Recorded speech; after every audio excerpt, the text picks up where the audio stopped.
Hi. Hello. I'm Daneisha. I'm Ashley. And we're just here. Oh, yeah.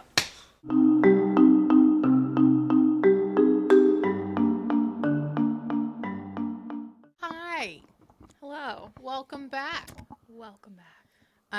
It's been a heck of a morning for a Sunday. We have had many technical difficulties. Yeah.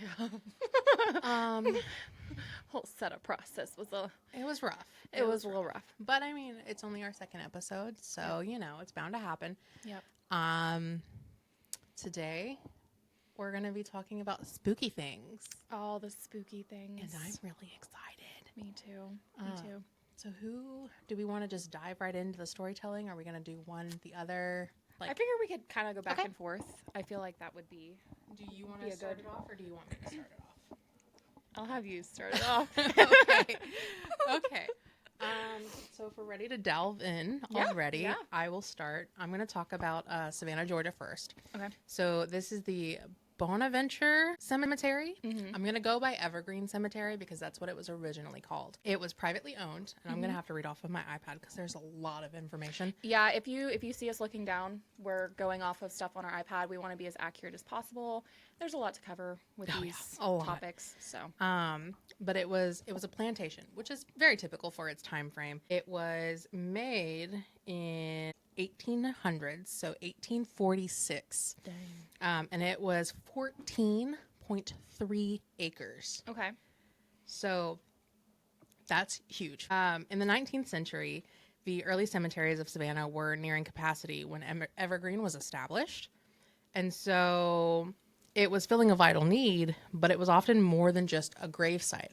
A lot of people would actually go in, and it was a park. It was a place for them to walk around, take picnics, go on little romantic dates and stuff like that. It was a place for you to enjoy your surroundings. It was very beautiful, is very beautiful still. It was well kept up, and they acknowledged their need for more grave sites in the city. It was renamed after the original owners, and it grew from 60 acres to over 100. Oh, wow. But it also houses famous people. Okay. So it's got Johnny Mercer. It's got a couple of governors, a couple of religious people who were definitely well known. Okay. Yeah. And then there's actually a book that takes place in the cemetery. It's called Midnight in the Garden of Good and Evil by John Bernadette. Sounds right. It was made, and then it had a 1999 film adaptation, which had Clint Eastwood. So, pretty big, you know what I mean? But what makes this so wide known is a statue of a little girl named Gracie. So, Gracie was 6 years old when she died. Yeah. She died of pneumonia. Her parents were Hugh, Jay, and France, and they were devastated. They managed a local tavern. Okay. They had the statue built exactly in her likeness. So it looks exactly like her. So her parents did wind up moving. Okay. Oh, left her statue. They commissioned a sculptor, John Waltz, to immortalize her. And his thought was, if he couldn't watch over her grave, then she could. Oh. So going off of that, the Stone Guardian isn't the only one watching over Gracie. A lot of visitors will come in, and because they've researched, they will leave gifts and trinkets at her headstone. Some people have left toys and stuff like that for her. Not everyone is kind. Local legend had spread across the Georgia students that rubbing the tip of the stone's nose would provide good grades on future tests. The nose broke off, and it had to be repaired. Oh. People claim to have people to ruin stuff. I know. Well, there's another grave that it's a man, and I can't remember his name. I've seen it on TikTok, R.I.P. TikTok. But the legend became that he was a sign of fertility, and so women would the things that people come up with. I mean, I believe in manifestation and stuff like that, but when it goes to there needs to be some limits on that. Definitely. Ooh. Her poor nose. But it was repaired. Okay, good. People have claimed to have spotted her ghost in a white dress skipping through the gravestones, only to vanish in thin air. But it is also said that if one of her toys or trinkets are removed, it will cry tears of blood. Now, As it should. Leave her stuff alone. Now, if you think about it, there should be signs of blood. If it were to really cry tears of blood, like you would see the staining on the stone and stuff like that. So most people don't really believe that much of it. Right.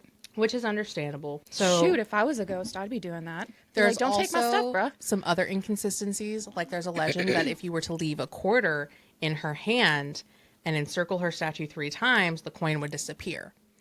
Now, with that being said, the statue, and I will find a picture to show you. Yeah. The statue, her hands are closed. So it's like, how can you put a coin in her hand if her hands are closed? Yeah, that doesn't make sense. So, and then the reason I wanted to touch on that is because it reminds me of when we went to the gravesite in York, Maine. So that's funny you say that, because that's exactly what I started thinking about whenever you said that people had been leaving trinkets and stuff at her grave. Because we went to York, Maine, and we were trying to find haunted places, and we went to a gravesite, and they told us, like, local legend said that there was a white witch, and they were like, no, she wasn't a witch. She lived a normal life. And she passed away. I only assumed she was a witch because the top of her grave had a slab of, what was it, stone? Yeah, like a full slab. Yeah, that her husband had put on top of her gravesite. And people just, of course, speculated and twisted stories and stuff like that and made it out to where she was a witch, even though she wasn't. But like Daneisha said, that they had, people would, and we saw it for ourselves, people would come up and just leave. There were so many things. Little offerings on her. So many things. Her grave. So that's kind of why I wanted to touch on Gracie, because it kind of reminded me of the White Witch lady, whose name I cannot remember. So I do apologize for that.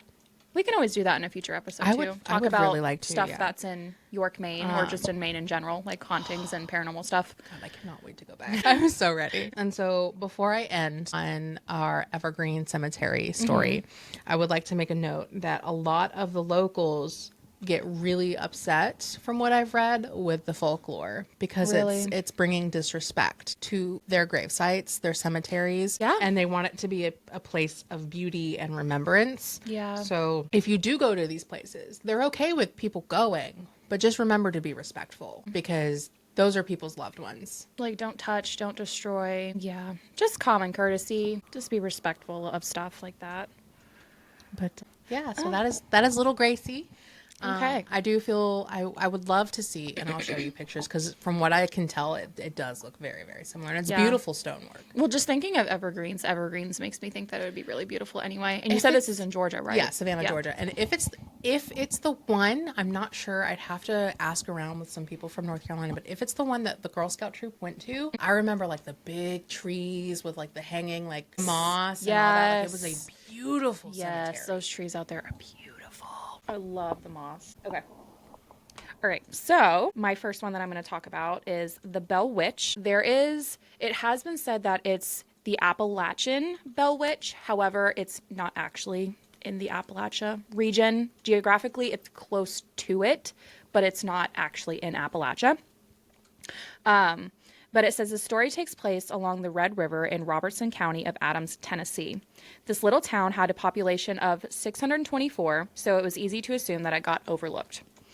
Well, this town for many decades has grabbed the attention of ghost hunters, historians, and paranormal enthusiasts from all over. It says because of the famous haunting of the Bell Witch. While the Bell Witch is often considered an Appalachian legend, like I said, the story doesn't take place in the region, but geographically close to it. It says the infamous occurrences were said to have happened from 1817 to 1821. A man by the name of John Bell and his family were harassed by an invisible and mysterious spirit known as the Bell Witch. According to the legend, the witch had the ability to speak, shapeshift, and be in multiple places at once. Says the area that this took place was nestled in dense forests with neighboring homes being miles apart from one another. So I guess with that being said, it's like it can't be stuff that's happening from neighboring homes, like their animals and stuff like that, just because their homes are so widely spread out. Yeah. It says the instance that started this whole ordeal was when John Bell came across a dog-like creature in the woods. He fired his gun at the animal, but it vanished. After the incident, the family began experiencing strange disturbances inside the home, all which included knocking, gnawing noises, and even the sounds of chains dragging across the floor. Yeah. Yeah. Mm-hmm. Okay. I as I was reading this, I was not for certain what it could be. At first, whenever it came across like a dog-like creature, I've heard in other stories where that could be considered a skinwalker. Yeah.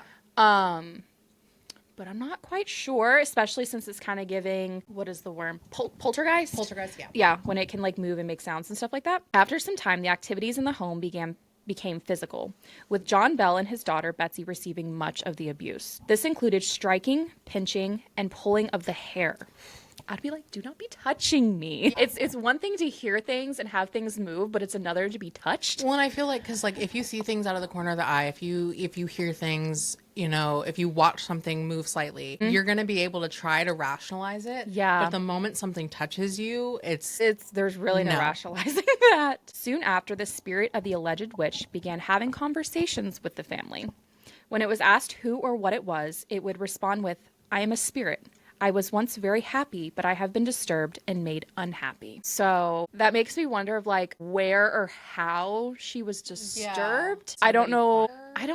Like, I don't know if that had to start off with whenever John had shot at the dog-like creature, if that was the disturbance, or if she became the dog-like creature or took the form of the dog-like creature after she had already been disturbed. So I don't know. The witch was known to appear in the form of a dog-like creature that sometimes had two heads. Kind of creepy. all right. There was multiple instances where the witch would appear and have encounters with the neighbors as well. One included a neighbor by the name of William Porter. He supposedly grabbed a hold of the witch and tried to throw the invisible entity into the fire. Unsuccessful, the weight and the terrible odor of the witch were too much for him to bear. The Bell family believes that after 3 years of nonstop attacks and harassments towards John, it caused him to have a massive decline in his health and caused him to become bedridden.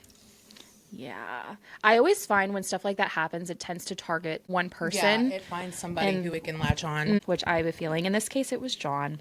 Which also leads me to believe that it might have been John who was the one who disturbed her. Well, because he's the one that shot, right? Yeah. Not long after, John passed away in December of 1820. It is said that the witch crashed his funeral and began singing cheerful drinking songs during the ceremony. Oh my goodness. Yep. After John's death, the hauntings and the abuse lessened and eventually stopped altogether. So he was definitely the one that she was attached to. Yeah, he was her sole target, it seemed like. Many believe the story of the Bell Witch as local folklore. Others believe stories to be true and the hauntings did in fact take place and that there is still supernatural activity connected to the land to this day. Many even still go to Adams every year in hopes to experience the paranormal activity for themselves. So, wow. Yeah, I wouldn't know what to do if I was at a ceremony and all of a sudden you just start hearing this voice just like drunken chanties, drinking songs. Like, no, my brain instantly went.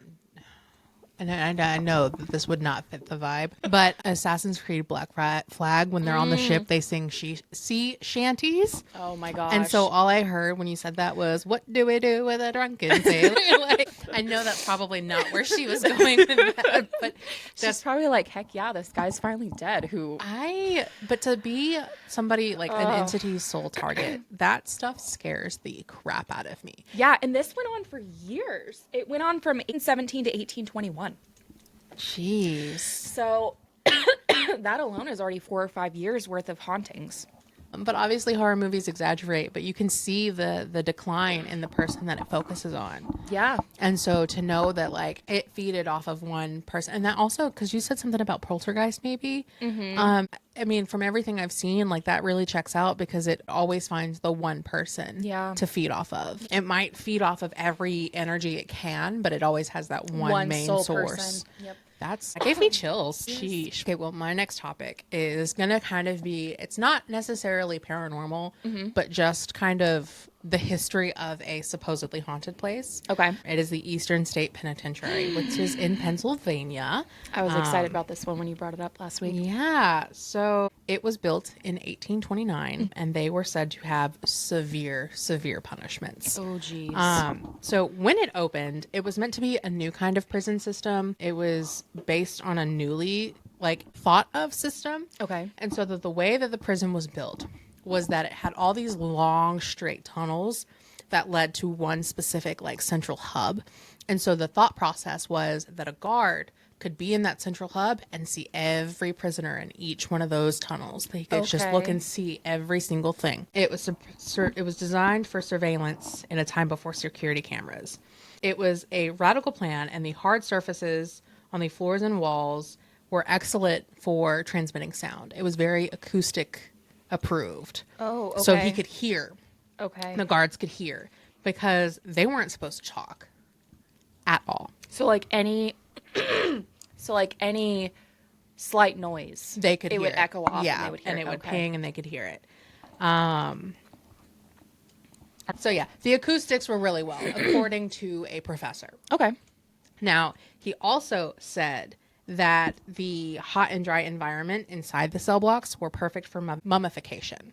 So after it was decommissioned, like a lot of animals and wildlife would go back over. Yeah. And like they actually there's a mummified cat that's in a museum and stuff like that. So like animals and critters could get in there, and because of the environment, they were preserved. Wow. So to go off of that, a little bit more history is that it's said to be haunted, but the location of the grounds of the cemetery, they bought out, and so other places have come into, like a block away, there's a Rite Aid.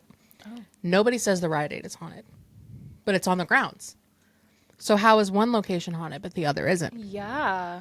And so there is a psychologist that believes it's all in how you approach it. Now, if I were to say, oh my God, let's go to this place, it's so haunted, you're already going to have that eerie, creepy feeling about it. Manifestation. Yep. But if you don't think about it, you're not going to know. Hence the Rite Aid. Right. Well, because I've also heard too, like when you believe in that type of stuff, you're opening it up. You're opening yourself up to receive that type of activity and stuff. So, well, and to add to like the lore of it being haunted, it's got that like really old churchy architecture, which already kind of can put people at unease. And then at one point, it held over 75,000 prisoners. So, whoa. Yeah. That's a lot of people. A lot of people. And what's crazy is it had a well-known person, Al Capone. He was actually in there for 8 months. Yes, he was a prisoner in there for 8 months. And this actually goes to tell you about it. He claims that it was haunted, and he was said to have been asking Jimmy to leave him alone. Now, there's a theory that Jimmy is somebody that he had taken the life of, who was coming back to haunt him. But this was so severe for him that in his last days of life, he was in a mental hospital. And it stems from his time at Eastern State. Dang. So as he was in there, the person that he killed, Jimmy, was haunting him. Yeah. And it was so aggressive that it literally made him insane. And remember, they're not supposed to be speaking. So he's already oh my god, breaking his rules. Yeah. By telling him Jimmy to leave him alone. Wow. Okay. And to go off of not speaking again, here are some of these punishments that I told you about, because I said they were severe. Bring it on. So there was something called the iron gag. Oh. Yeah. Yeah. So there was a inmate named Mathis who couldn't not talk. He needed to speak. Okay. He was serving time for manslaughter, and he tried to speak to a neighbor. Now remember, they're all in one line, and the guard can see you, plus the acoustics. Right. So when the guard caught him, they slapped what's called the iron gag on him. So what this is they bound and shackled his hands behind his back. They put an iron casted gag ball into his mouth over his tongue. And then the gag was attached to those chains that were behind his back. Oh, man. They left him like that. And he was found dead an hour later. How was he dead? He bled to death. The iron collar ripped his tongue. I was like, at first in my head, I'm like, was homie not breathing? Like, how is it ripped his tongue? Okay. That poor man. I mean, I say poor man. He was serving time for manslaughter, but that's a terrible way to die. So that's only one of the. So he slowly bled out for a year. Not a year. An hour. An hour. Yeah. Wow. And he was probably screaming in agony. Oh my God. I can't even imagine that. Oh my God. Yeah. That one That's brutal. really gets to me. There's another one called the water bath. It's like waterboarding? Or... Yeah, yeah. So if you broke the rules during the winter season, you could be subjected to this punishment. You kind of see him? A guard would dunk your head in ice cold water and then hang you on a wall at night. Oh my gosh. The frigid air, because remember, this is in Pennsylvania. Yeah. The frigid air would cause your skin to ice over, and before morning, you were likely gone. Oh my God. Dang. Yeah, because I can imagine inside this place, it's not going to have any sort of like air or heat or anything like that. With it being tunnels too, it's already going to be freezing cold in there. Like as soon as the wind goes, it's just going to go straight through. And you got to remember that this is in 1829. Yeah. So yeah, that is the water bath. That one's not. I mean, it sucks, but it's not as like intense. I feel gruesome like as the bleeding to death. Yeah. With your tongue being ripped out. But there also is the mad chair. Oh God. Early Philadelphia doctors, and we see this in a lot of history books or historical fiction, mental illness is spread through the body and circulation according to past knowledge. So they thought they could cure insanity by simply making sure blood could not pump through your body. The mad chair was created. Logic. The best way to restrict blood circulation, restrict all your movement. So they would create the mad chair. They would strap these inmates in so tightly that it was impossible for them to move a single muscle. They would be forced to sit in this chair 4 days. No food, no water, no ability to move, no ability to go to the bathroom, no ability to stretch. I would literally lose my shit. I fidget all the time, so I can't even imagine being strapped into a chair for days on end where you can't move a single muscle. You get an itch, can't scratch it. That'd be the worst. It was so tight that it would restrict the blood flow and inevitably cause damage to their body. The inmates would often need their limbs amputated by the time that they had been left. Oh my God. Because the blood just would stop flowing to these appendages. And you already know, like when you lose blood flow, because I'm pretty sure when your arm and your legs fall asleep or whatever, that's because of loss of blood flow, right? Yeah. And after a while, that hurts. To the point where you have to have those appendages taken off because of lack of blood flow. It's crazy. Wow. I would say that's probably the worst one because that one can go for days on end. Yeah. Whereas like the first one, it's... He died in an hour. He died in an hour. It's still terrible regardless, but it's not prolonged. Multiple days. Because even with the water bath, you're gone by morning. Yeah. As bad as that sounds. They're all bad, but just to even think about one going on for a few days. It sucks. And so to go off of their punishments, obviously it's understandable as to why people think this place is haunted. Yeah. Because those are some intense punishments. And those are just the 3 that I could find. And all the energy. Yeah. All of the negative energy that came from that. Wow. Now I will say there was a major escape in 1945. I don't know much about it. Okay. But I'm pretty sure that's how Al Capone escaped. And there was a dog as an inmate. A dog? A dog. A dog. How do you put a dog as an inmate? His name was Pep.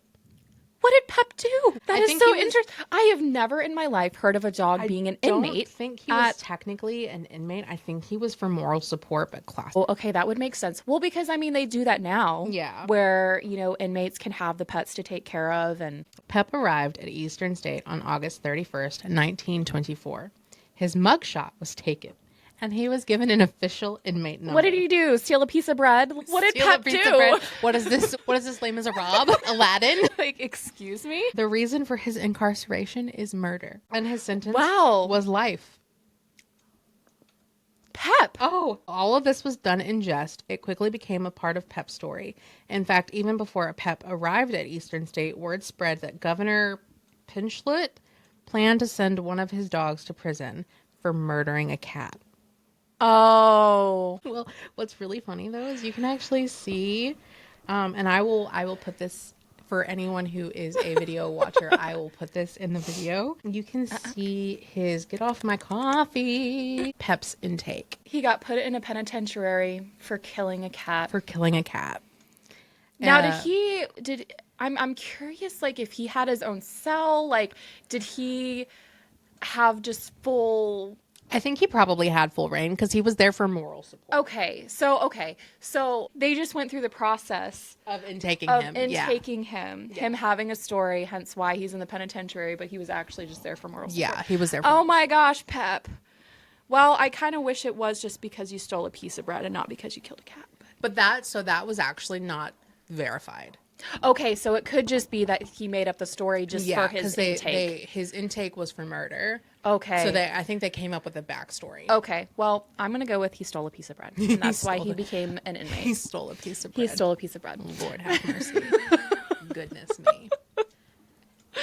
Oh my goodness. So yeah, Eastern State. It's a bucket list item for me to go there too. Like, And you said this is where? Pennsylvania. Pennsylvania. Mm-hmm. Okay. You know, at first, whenever you were talking about it, I thought it was the place that's in, where is it? Los Angeles, California, the one that's on the island. Am I thinking of that right? Alcatraz? Yeah. Isn't that in California? Yes. Yeah, because I remember seeing a documentary about it. I first thought it was that because I know that one's on its own island. Ooh, I feel like that would be another good topic to talk about. Because I could only imagine the amount of stuff that happens You get there. to go to Alcatraz Island in Call of Duty. Interesting. It's a national park. Alcatraz? Alcatraz, California, island of incarceration, island of freedom. I could only imagine doing an investigation in that place, like what all you would come up with. Oh man, yeah, it's on the National State Park website. Yeah, places like that, and then places like the penitentiary, just with so much bad happening, I can only imagine how haunted they are. Yeah. With all of the energy that was, residual energy that was there. That's insane. All right, so on to the famous Skinwalker Ranch. Oh, I'm so excited. I was very excited about this one. Also learned some little details that I did not know in the beginning. I knew the gist of it, but I didn't know like all the nitty gritty about it. So, Skinwalker Ranch, previously known as the Sherman Ranch, is 512 acres of property in the Uintah Basin. If I'm saying that incorrectly, I apologize. I'm trying my best here. That's known for its paranormal activity and strange events. This area also earned the nickname UFO Valley since the 1950s. So Skinwalker Ranch has had a plethora of strange instances that have happened, which include UFO sightings, strange animal mutilations. Trigger warning, sorry, this is going to have some nitty-gritty stuff, so if you need to fast forward, you can.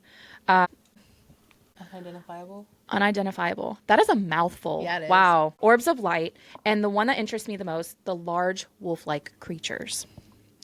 The earliest known inhabitants of this land played a big part in this ominous name, though.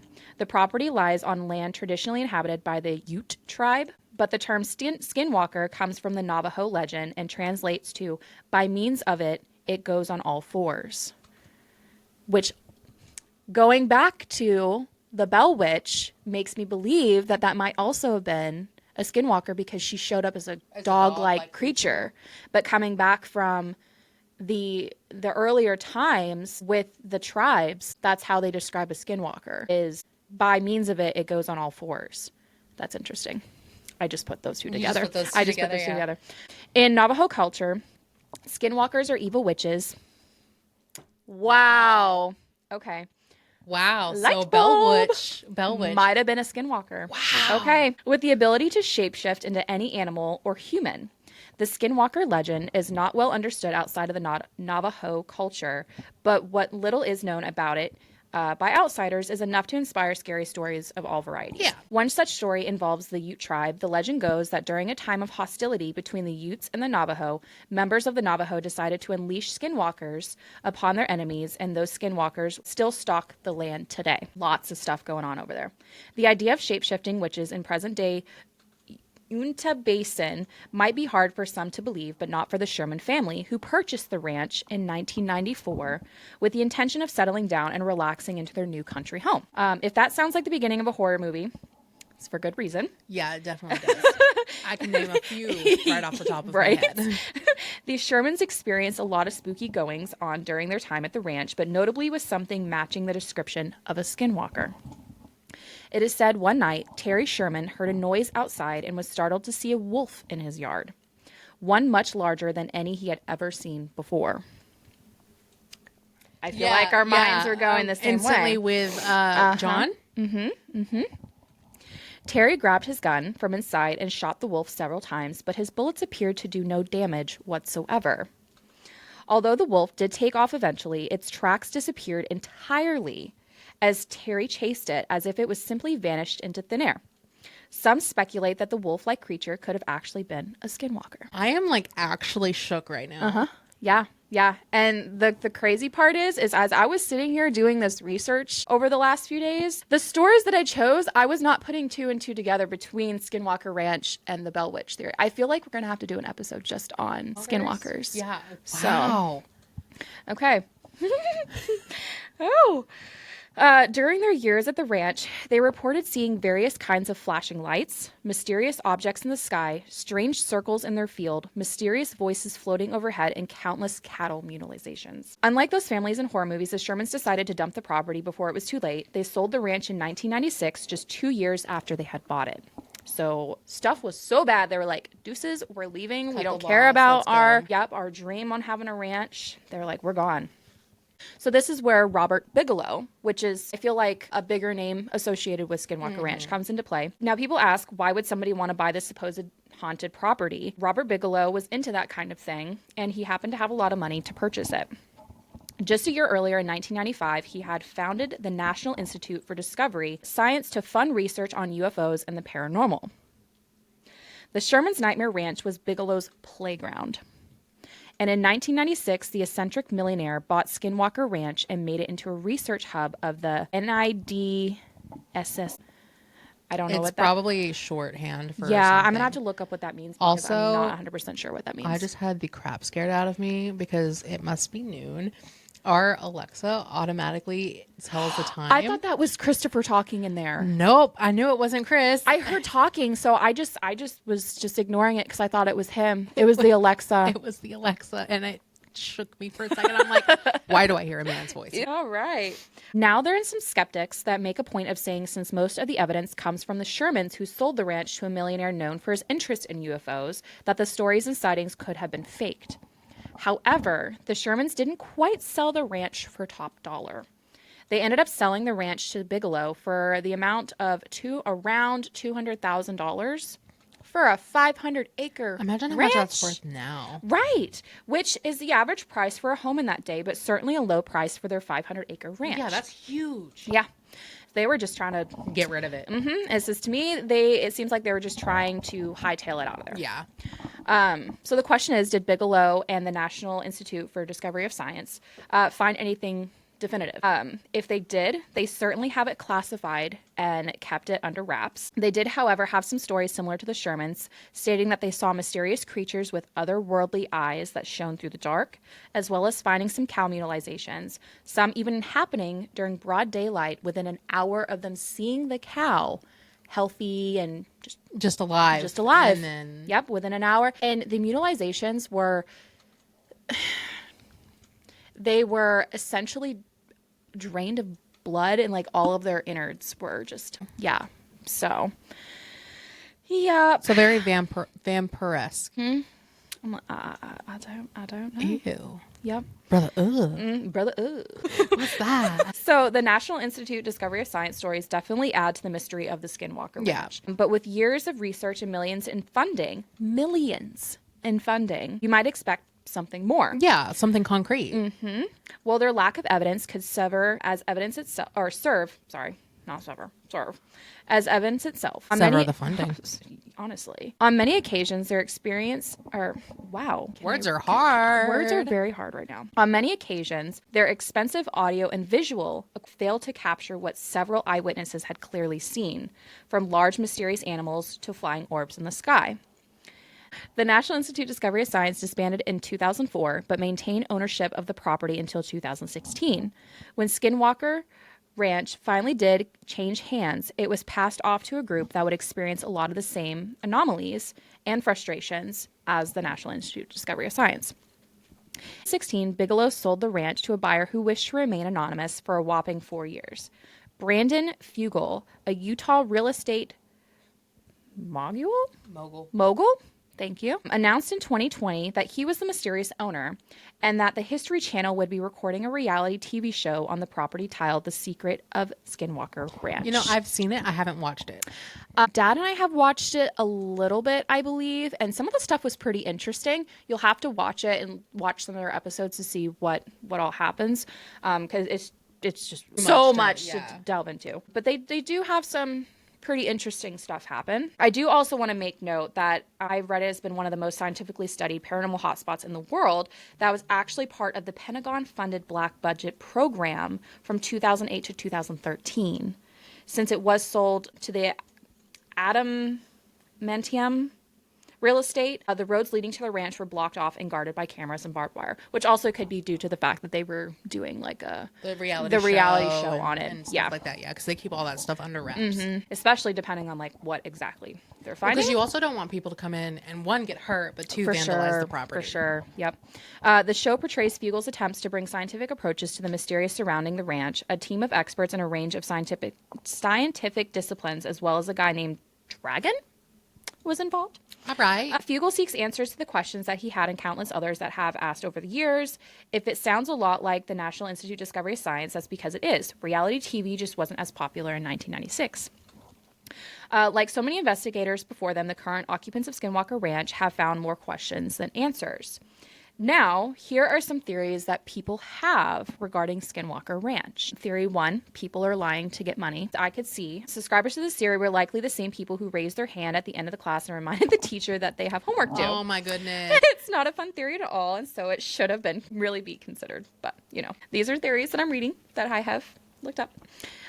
Theory 2, extraterrestrial visitors. Okay. I've heard that one. This is one of the most popular theories about the anomalies of the at Skinwalker Ranch. It would certainly explain a lot of things: the bright lights, flying objects, strange voices, electrical disturbances, and cattle mutilated with scientific precision. But why would our flying friends be so secretive? Maybe they're filming a docuseries of their own. I mean, how humans react. Yeah, right. Coming to an alien station near you. Exactly. There's only 2 more theories. Theory 3 is interdimensional visitors. Just like theory number 2, with sort of a Marvel Cinematic Universe twist, rather than believing that UFOs arrived from another planet, subscribers to this theory believe that they arrived from a parallel dimension or universe. Sounds crazy, but this would certainly explain why the lights in the sky sometimes appear to look like portals. And any kind of interdimensional gateway would be bound to cause some anomalies nearby. And the last theory is geophysical processes causing the brain to hallucinate. It says, hold on to your brain protecting tinfoil hats for this one, because it's a doozy. Developed by neuroscientist Michael Persinger. So this theory states that geophysical forces like tectonic shifts, seismic activity, geomagnetic fields, and others may affect the part of the brain involved with creating hallucinations. Under this reasoning, everything people experience at Skinwalker Ranch is a result of increased seismic activity in the area. So those shapeshifters, UFOs, and portals are all just a result of witnesses' brains going haywire on an account of imperceptible changes to the local environment. I don't think I quite believe that one. Yeah, I would more believe that people are just lying. Yeah, I believe that. And even then, like, I don't really know, because, like, I am definitely a person who believes in well, the paranormal and extraterrestrial lying, and stuff like that. Between those two, I would go with people are lying. For sure, for sure. I like my brain likes the theory that it's parallel dimensions, because I've always kind of loved the dimension theory. Mm-hmm. So I think that's where my brain wants to go with it, is be like, okay, well, that makes sense, you know, because there's the theory that there's different versions of yourself, and everyone is living the, you know, you had the one turn that made you live the life that you're living, but there's another you living it the other way. Didn't they also say that's like kind of like where deja vu comes from? Yeah. Because like a you in a different parallel universe could have already experienced that before. Yeah. Yep. I definitely believe that something is going on, just because of the fact that it was funded by like the Pentagon, the Black program, I think it's what it was. Why would they put that much money into it? Right, exactly. Something? And they're not going to let us know. No, of course not. If they find anything, I mean, nowadays they might, but back then, they're of course going to keep it under wraps if they find anything like concrete evidence. But yeah, there was a lot of stuff that's gone on there. I'm sure a lot more stuff than what I was able to look up. But yeah, I find it feel pretty like interesting. We're going to have to do a whole episode on skinwalkers and stuff like that because the similarities between Bell Witch and... Yes. At the beginning, I was like, light bulb. I was like, I didn't even realize that. Ding. Did not even realize that. Wow. That's all I can really say, too, is... Wow. You doing me a learned. I'm doing myself a learned. Well, my final story is definitely not going to be as interesting as that, but it is local. Technically, it's like Love the local stories. Like an hour and a half away. It is called the Dover Lights. I'm excited about this one because I remember you telling me a little bit about it before. I do have a little bit of experience with the Dover Lights. I have gone to the location that it is supposed to take place at. It's been a couple of years. I do remember seeing lights. Okay. I do remember seeing lights, but I can't remember much about our time there because we were only there for like, I think 30 minutes. So Dover Lights is just north of Dover, Arkansas. And it said that there's a scenic route that you can stop off. Yeah. And it said that if you look into the Ozark Mountains, because it's got the Ozark Valleys and stuff like that, that you can see a light on the hillside. Now, with that, it's so far down in there that it's kind of one of those things where you don't look directly at it. Okay. Like you have to look off to the side to be able to see it in your and peripheral. then you can see it and you see it move. Because I remember distinctly watching it go down, like, I don't want to say the road because I can't see it in the woods. Yeah. But you just could following see it a path move. of some sort. Yeah. Okay. So the Dover Lights have perplexed thousands of people traveling through the Ozarks, and those that have been fortunate enough to see them will swear up and down that something is strange about the lights. I have seen them. There is something strange. You can't tell me there isn't. Right. But for people unfamiliar, it's 10 miles north of Russellville in Dover. Okay. It's a small enough town that like you're not even going to think about it. I didn't know there was a Dover, Arkansas until I heard about the Dover Lights. Yeah, to be honest, I didn't know either until you told me about it. So the theory is that if you look closely enough, you are going to see floating colored lights through the woods. If they're unlucky, it's just going to be a foggy night. Kind of creepy. So one of the tales is about Spanish inquisitors coming through. The other is that it's natural gas. Valid. Possible. Okay. So it has mundane stories, but also kind of the more spookier stories. Right. Some people think that it is coal miners, that there was a mine and it might have collapsed and it's the spirits of a coal miner trying to come home. Like the residual. That's so sad. I'm very interested in that type of stuff, like the residual energy and like why it continues to play kind of in like a on loop. a time loop. I'm gonna have to look more into that because that's interesting. It's also very sad. I will come back to your loop with my final story too. Okay, for Dover cool, Lights. cool. Many also think that it might have been an old Native American burial site. But the most detailed story is about a doctor looking for lost silver and the bad things that come when you take somebody else's stuff. Okay. So buckle in, because here's where the doctor story comes from. I'm excited. Back in the mid-1800s, an elderly couple lived on this now locally famous hillside next to the big piney creek that flowed through the Dover Lights area. The wife became deathly ill as she was too weak to make the journey to the doctors through the mountains.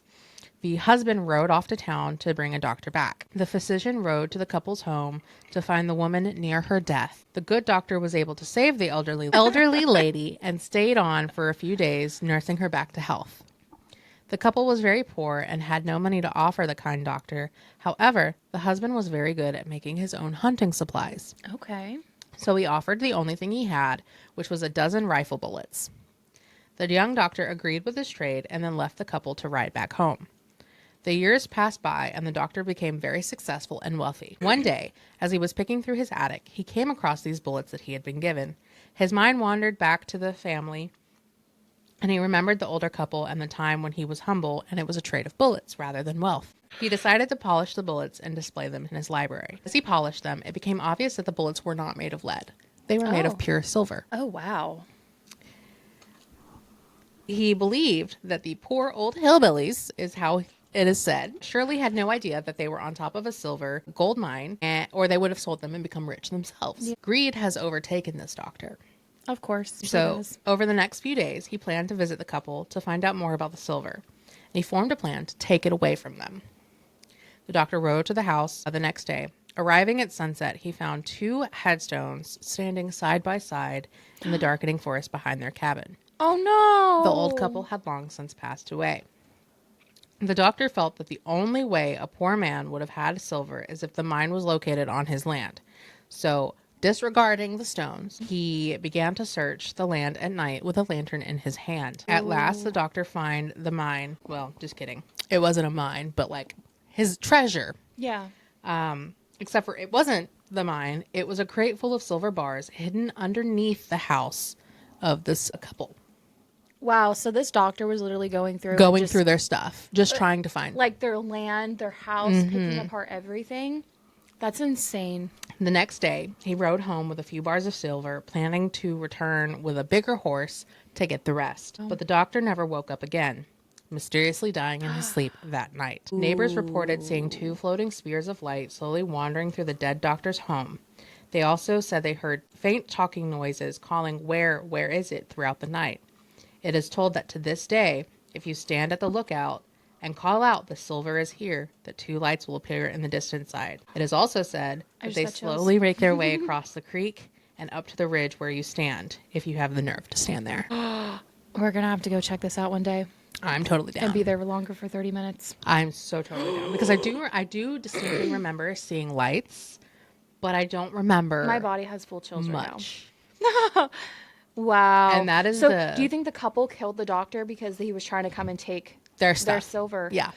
Because he, their trade at the time, because he was poor, was those bullets. It was a good faith. You saved my wife. You saved her life. Yeah. This is all I have. Yeah. And then rather than just accepting that and moving on, he comes back to them, sees that they're gone, and instead of paying his respects and leaving, rummages through their stuff, completely probably trashes it looking for this thing, probably trashes the lawn, the land, and everything, and then takes what isn't his. The fact that the couple hid the stuff led me to believe that they knew that those were silver. Yeah. They probably just were completely okay with living silver. A humble life. Well, not only that, but I feel like the husband in that aspect was like, "You saved my wife's life. She's worth everything to me. So here's a few silver bullets." But I think he was trying to portray himself as like he didn't know they were silver. That way he was protected. So that way the doctor, yeah. But the fact that they hid them definitely shows that he knew that they were silver. So that is the Dover lights. Wow. So do you think, how many lights does it say that usually go through there? 2. Okay, so do you believe that it's the husband and the wife? I 100% do, because that's the only in-depth story there is as well. Like, there's a couple of, like, Spanish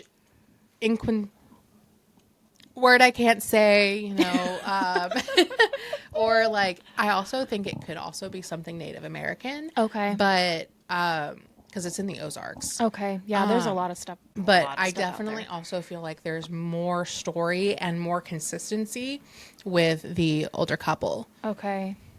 Dang. So that would be them going back through trying to find their silver that the doctor took. Mm-hmm. Wow. Well, that doctor got what was coming to him. And obviously, since he took it, my assumption is also since he took it all the way back to his home. That's where they were trying to go. And so that would make sense as to why they keep looping. Because if they probably can't get past a certain point if that's the case. Oh, that's so sad. Aw. Yeah, we're going to have to go out there and visit that place. I'm completely down. The one experience I had with it, I can't remember very much of. So I would love to be able to go again and get a new experience with it.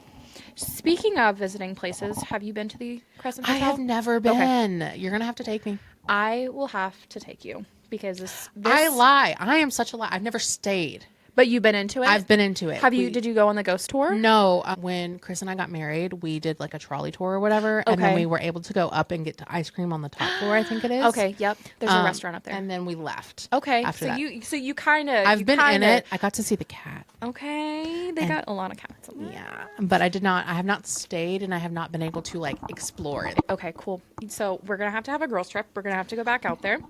So I am going to start off with bear with me. It's quite a bit, but it will give you the full history of the Crescent Hotel. And then at the very end of the story, I'll give you some personal stories that happened there. She stayed there. Stayed there for a few nights. And we did have a few things happen. I do also have photos. They are not the greatest because they are from a very old digital camera, but I managed to find them. And at the point of editing, we'll pop them in there so you guys can kind of see what we found and let us know what you think. Okay, so steeped in the rich heritage and storied past, the Crescent Hotel and Spa stands as a timeless landmark with a captivating tale to tell. Originally built in 1886, the Crescent Hotel has witnessed the passage of time. Built as a luxury retreat for affluent travelers, the Crescent Hotel has played a significant role in the community, becoming an iconic symbol of elegance and hospitality. The history of the Crescent Hotel extends beyond its opulent facade. It has also witnessed periods of transformation, with the building taking on various functions over time. In the year 1879, in the Ozark Mountains, the town known as Eureka Springs emerged. Native Americans originally discovered the haven of natural springs with healing properties surrounded by lush forests and rugged cliffs. News of this mystical place spread, drawing people from far and wide in search of solace and rejuvenation. Okay. Eureka Springs quickly blossomed into a vibrant community as enterprising individuals flocked to the area, yearning for a touch of magic in their lives. By 1880, 2,000 homes had appeared and over 15,000 people were residing in Eureka Springs. Shoo! Yep. Governor Powell Clayton, a visionary leader with a keen eye for progress, recognized the immense potential of Eureka Springs and was determined to unlock its full splendor. In the late 19th century, Clayton, in collaboration with Eureka Springs Improvement Company, embarked on a transformation endeavor that would forever shape the town's destiny. Realizing the importance of connectivity, Clayton orchestrated the arrival of the Frisco Railroad to Eureka Springs, a groundbreaking development that would revolutionize transportation and open new avenues for growth. The Eureka Springs Improvement Company, understanding the town's burgeoning reputation as a healing retreat, knew that a grand resort hotel was a necessity to cater to the influx of visitors. Thus, they set their sights on creating a haven of opulence and elegance. In 1886, the iconic Crescent Hotel, an architectural masterpiece, majestically stood atop Crescent Mountains, offering breathtaking views and luxurious accommodations. Also did not know that the reason why they called it the Crescent Hotel is because it was atop the Crescent Mountains. That big brain. So the construction of the Crescent Hotel commenced in 1884, marking the beginning of a magnificent architectural endeavor. The hotel was envisioned as a luxurious retreat that would showcase the region's natural beauty. After 2 years of meticulous craftsmanship and attention to detail, the Crescent Hotel reached completion in 1886, standing as a testament to the area's architectural brilliance. Following its grand opening in 1886, the Crescent Hotel swiftly established itself as a premier destination for the elite and well-to-do. The lavish accommodations, breathtaking views, and top-notch amenities drew guests seeking a respite from their bustling lives. The hotel quickly gained a reputation for its opulent ballrooms, exquisite dining experiences, and exceptional service. For the next 15 years, the hotel was operated by the ESIC and was an inclusive hotspot for the elite. I will note, going into this hotel, it was exceptionally beautiful. Yeah, the craftsmanship in this hotel, and we'll pop up some photos that we can find of the hotel. It's beautiful. Like, even just the dining area that you would go and eat at now is, I think, the ballroom that they would have for all of the stuff. Even the grounds, everything about this hotel is absolutely stunning. In 1902, the hotel was leased to the Frisco Railroad for 5 years. Due to slow business in the winter, Crescent College opened and provided education to the females in 1934. So what I found out was during the warmer months, when everybody would want to be going on vacations and stuff, that's when everybody would be flocking to the hotel. Now, however, whenever it started getting to be the cooler months, their sales would die down. Yeah. And so during that time, they would actually rent out the building to other businesses, like the girls' college and stuff like that. And that's how they were able to keep up their money during that point for stuff like that during the off season. The college flourished, offering a comprehensive curriculum and fostering a vibrant academic community. The Crescent College provided young women with exceptional education opportunities, empowering them to pursue knowledge and personal growth. Over the years, the college gained a reputation for its commitment to excellence, attracting students from across the country. Although the Crescent College for Women eventually closed its doors in 1934, its legacy remains embedded in the hotel's rich tapestry, commemorating an era of female education and empowerment. Now, on February 21st, 1925, Claude Fuller, former mayor and U.S. congressman from Arkansas 3rd District, and Albert G. Ingalls, Eureka Springs mayor, purchased the hotel. In 1937, Norman Baker, Okay. Yep. we're getting into it, a charismatic yet fraudulent figure, acquired the Crescent Hotel and embarked on an ambitious venture. So a lot of the stuff, if you go to the Crescent Hotel, this is the main person that you're going to hear a lot of. The story behind him that I'm about to tell you is He's a piece of work. he's a piece of work. Anyway, he transformed the hotel into the Baker Cancer Clinic, presenting himself as a visionary healer and claiming to possess the elusive cure for cancer. This is where things take a turn. Baker, known for his dubious nature and amassed considerable wealth from cancer sufferers, leveraging his self-proclaimed abilities and extravagant promotions such as the Madame Pearl Tangley show and his invention, the air calliophone. I don't know what that is. All right. He rechristened the Crescent as the Castle in the Air, broadcasting his controversial claims over the radio, asserting that he could heal cancer without resorting to surgical procedures. I'm pretty sure the Castle in the Air is also a Hell's Moving Castle sequel. Probably. It's either Castle in the Air or Castle in the Sky. I think it's Castle in the Sky. Yeah. That sounds right. Never mind. It's okay. So, despite his grand proclamations, Baker's treatments and medical theories held no credibility in the legitimate medical world. Go figure. Yeah. Nonetheless, his methods and outrageous claims caught the attention of the American Medical Association, serving as a stark example of what cancer treatment should not involve. However, it was Baker's unethical practices in acquiring patients that ultimately led to his downfall. In 1940, he was arrested and imprisoned for mail fraud, putting an end to his reign. Mail fraud. Mail fraud. That's Like- how he got caught, was mail fraud. Okay. Yeah. Not inhumane practices, but mail fraud. Yep. Yeah. All right. He's not a very bright individual. I mean, During Baker's tenure at the Crescent, he made extensive modifications to the hotel. The interior underwent a lavender-themed remodeling, which I've also heard that purple in itself is like for like evil. really? Yeah. So I heard somebody else talk about that, and I think it was somebody else talking about the Crescent Hotel. I think it was actually Ghosties talking about it. But there's something about purple with, it's like associated with like villains and like evil. Well, because I know purple back in like medieval times, it was a Royalty, but it was also a we have money for this dye Yeah. kind of thing. So that might have also been where he was going, because he was trying to like I have money. Look at collect me. the money from all the devious stuff he was doing. Notably, Baker ensured his own security with an escape route from his office suite on the first floor, concealing a hidden staircase. Why would you need an escape route? First of all, True, because if you're healing patients, and just a normal doctor, like, then why would you need an escape route? That doesn't. I feel like he knew eventually it would. it would go bad.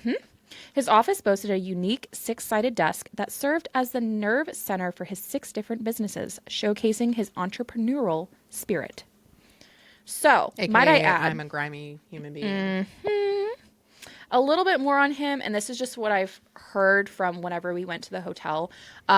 He would also have the patients write letters to their family, and even after the family member had passed, he would still send the family letters. I've read and that. still collect money from the families for their treatments. Even though they were already deceased. Yeah. And the morgue downstairs in the basement of the hotel, it is still there, by the way. It is down on the same level as the spa. They still have the same table down there.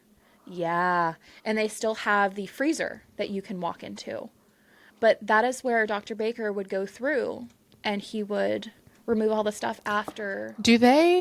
people had died. I know you can stay there. Can you pay for like a? Can we do that?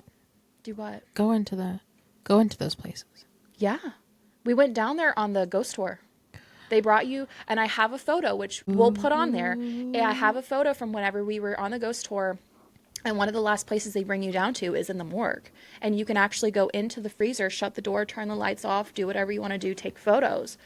Yeah. I'm just saying, my birthday's in July. I know. And it's It's crazy. And also now, which I don't think I added into this, since then, within the last few years, they have found more of the remains. I was gonna say, I know they've in had jars. Yeah. Yeah, they actually had, what are they called? Not architects. Excavator? No. The people who come in and will like dig up artifacts and stuff like that. Not braining right now.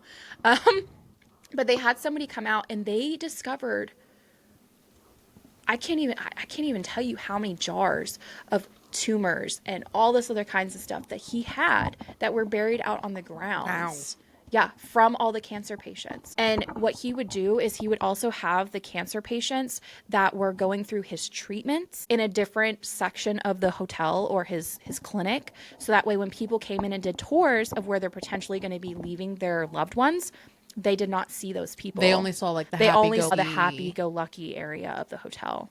Yeah, so it was just a whole scheming thing with him, and very bad man. So, built in 1886, there has been hundreds of tales of paranormal experiences at the Crescent Hotel and Spa. Given its history, it's not surprising. Besides being a popular mountaintop resort, the hotel has served as both a girls' college and a cancer hospital. Announced as America's most haunted hotel by the likes of ghost hunters, have actually been there and done investigations as well as ghost adventures. An abundance of extraordinary experiences have always attracted the attention of paranormal investigators who have traveled to the property to study and research the hotel's supernatural activity. So some of the famed tales include, and I'm just going to give you like a quick little breakdown. These are some of the ghosts that are located in the hotel. Room 218, where Michael is one of the most common ghosts. An Irish stonesman who fell to his death when building the hotel is known to hang out.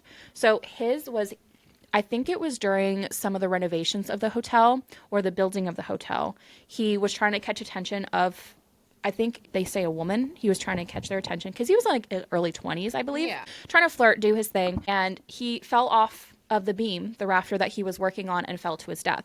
And it is now said that in the hotel, if you're in his room, he will move stuff around. He tends to try to like flirt with the ladies. I was going to say, because, when Sam and Colby brought Selena and Chris, yep, I remember him being very attached to Chris. Yeah, very prominent. Yeah, and there's also said to be like, you'll hear like what sounds like a sandbag dropping and hitting the ground. And would be his ghost falling back to his death. Wow. Yeah. Theodora, a cancer patient, is known to be seen fumbling for her keys outside of room 419, as well as tidying up for guests when they leave the room. She's a very nice ghost. Brecky, a 4-year-old child of Richard and Mary Breckenridge Thompson, who died in the hotel due to complications from appendicitis. He has been seen throughout the hotel, often bouncing a ball. He is also the one that I believe that myself and Brenna saw. Really? Yeah, I believe he is the one that we caught the apparition of in our bedroom. Dr. John Freeman Ellis, the hotel's in-house doctor circa the late 19th century, is most often seen, or his cherry pipe tobacco is smelled near his office, which is now room 212. And then Morris, the famed hotel... Famed. Sorry. Not farmed. Definitely not farmed. Morris, the famed hotel cat, was known at the hotel as the hotel general manager for 21 years. Ghost cat. And later buried on the hotel property, is regularly seen and heard. So if you go into the hotel, on the wall they have, I wish I could find all these photos. I don't know, they've long been lost. Because that was years ago. Yeah, but there is I think he was an orange cat. I'm not 100% sure. Very pretty cat nonetheless, but he has a photo on the wall and it's framed. But they always have some sort of cats there. Yeah, and they have little ghost cats and stuff. There's also a little girl, which I did not find, I guess, on the hotel's website. I don't know her name, but she was a very young girl. She fell from the top floor. There's 4 floors in the Crescent Hotel. Now, mind you, the railings around the stairs, they're not that tall. Yeah, they're very small. They're very, very short. So if you ever go, be careful. But that is also how she fell, was she leaned over the railing and she fell from the top floor. And when you look over, you can see from the 4th floor all the way down into the basement, the spa area. She fell 4 floors and she died down at the bottom. So she is also one that is notoriously seen in the hotel.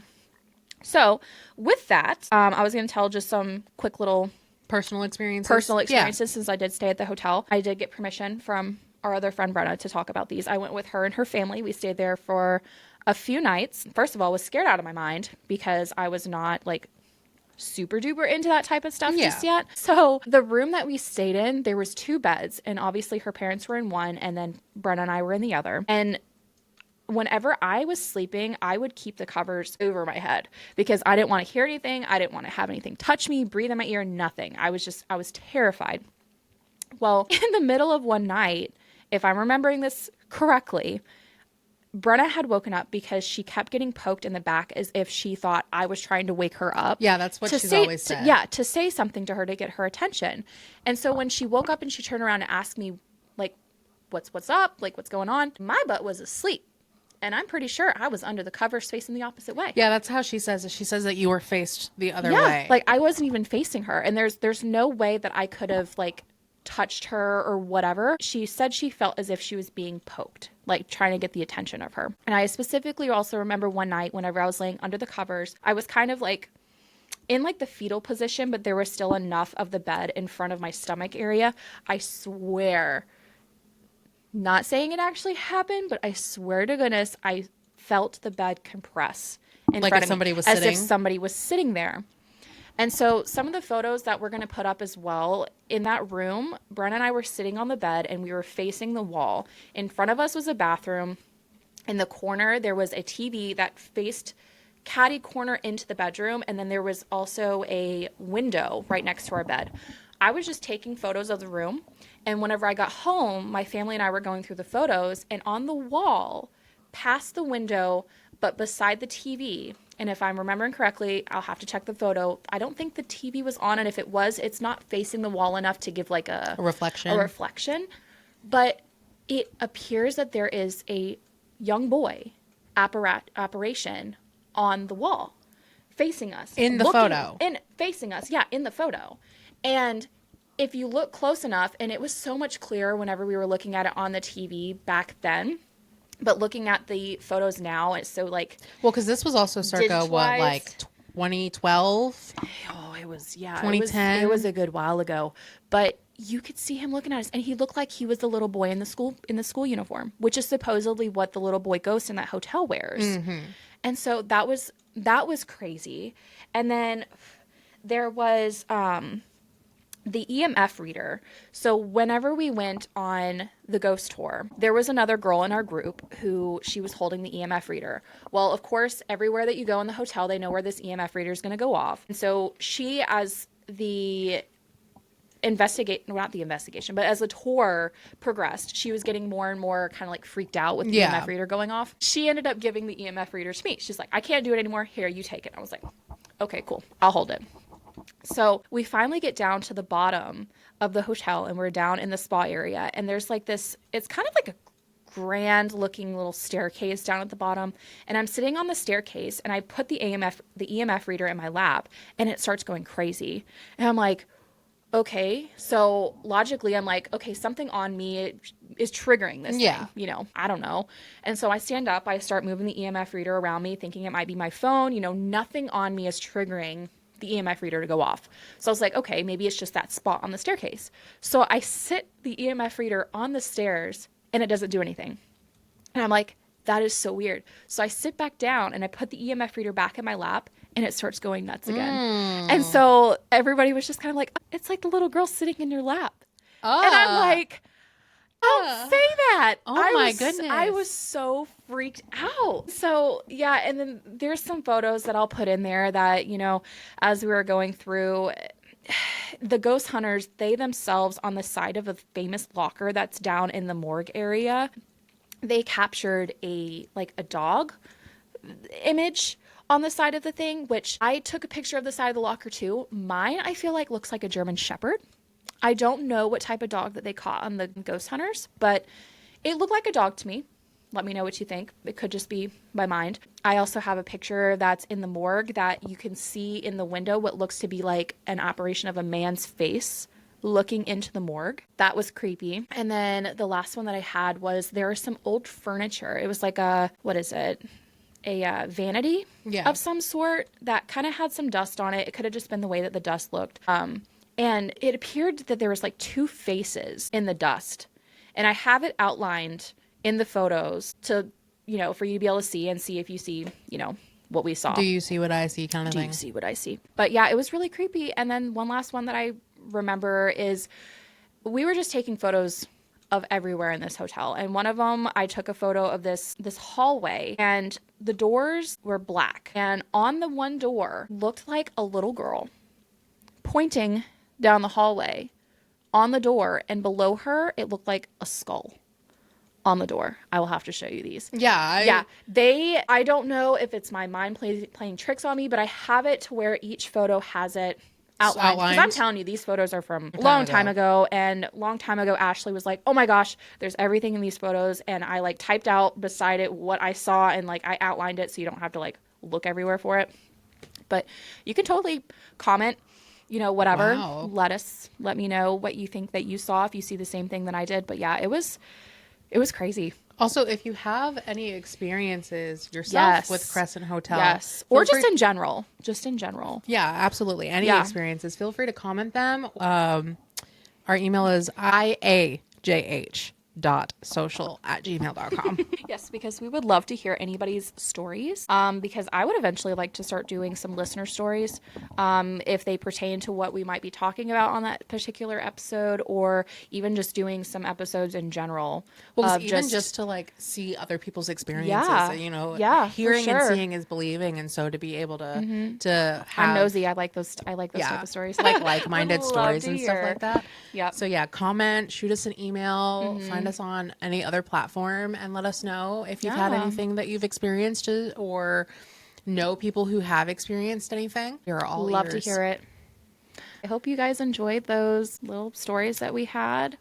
You did me a learned, because you did me a learned. I really loved like seeing the connection between Bell Witch and Skinwalker. Yes. Yeah, that still just blows my mind. Yeah. And we will have to one, make a trip to Dover Lights, and two, make a trip to Eureka, because I have never stayed in the Crescent Hotel. But thank you for listening in, tuning in. Absolutely. Make sure to like, subscribe, do all the things. Comment the stuffs. Yeah. And we will see you next time. Yeah. I think the plan is to post Wednesdays. Mm-hmm. I think Wednesdays is going to be what we're going to do for now. I think eventually we might do some more. But I think Wednesdays right now is going to be. Expect us on Wednesdays. Wednesday mornings. Yeah, absolutely. And thank you so much. Yeah. Bye. Bye.